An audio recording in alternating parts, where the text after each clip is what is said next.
জয় হিন্দ, বন্দে মাতরম, nation first.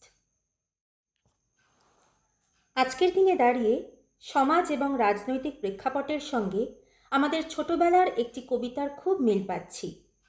কবিতাটি কম বেশি সবাই পড়েছেন, জেনেছেন, শুনেছেন। কবিতাটির নাম উলঙ্গ রাজা, লেখক নীরেন্দ্রনাথ চক্রবর্তী।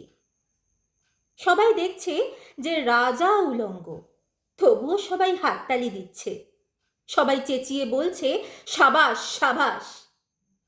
কারো মনে সংস্কার, কারো ভয়, কেউ বা নিজের বুদ্ধি অন্য মানুষের কাছে বন্ধক দিয়েছে, কেউ বা পরান্নভোজী, কেউ কৃপা প্রার্থী, উমেদার, প্রবঞ্চক। কেউ ভাবছে রাজবস্ত্র সত্যি অতীব সূক্ষ্ম, চোখে পড়ছে না যদিও, তবু আছে, অন্তত থাকাটা কিছু অসম্ভব নয়।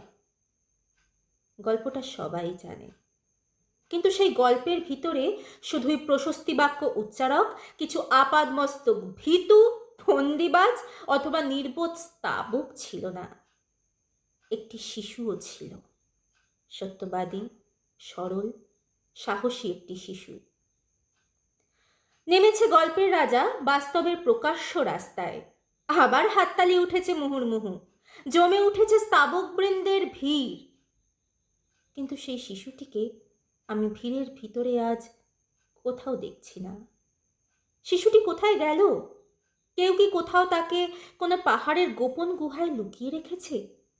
নাকি সে পাথর, ঘাস, মাটি নিয়ে খেলতে খেলতে ঘুমিয়ে পড়েছে কোনো দূর নির্জন নদীর ধারে কিংবা কোনো প্রান্তরের গাছের ছায়ায়? যাও, তাকে যেমন করেই হোক খুঁজে আনো। সে এসে একবার এই উলঙ্গ রাজার সামনে নির্ভয়ে দাঁড়াক। সে এসে একবার এই হাততালির ঊর্ধ্বে গলা তুলে জিজ্ঞাসা করুক, রাজা, তোর কাপড় কোথায়? রাজা, তোর কাপড় কোথায়?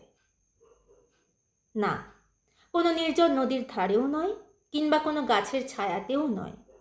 শিশুটিকে মুখে কাপড় গুজে নির্বাক করে রাখা হয়েছিল এতগুলো বছর। আশা করি এখন সে মুখের কাপড়গুলো ছুঁড়ে ফেলে তার বাকশক্তি খুঁজে পাবে, এবং আমরাও তার হাতে হাত রেখে, মান হুঁশ বজায় রেখে ঠিকটাকে ঠিক এবং ভুলকে ভুল বলার মতন সাহসী হয়ে উঠব। জয় হিন্দ, বন্দে মাতরম, নেশন ফার্স্ট।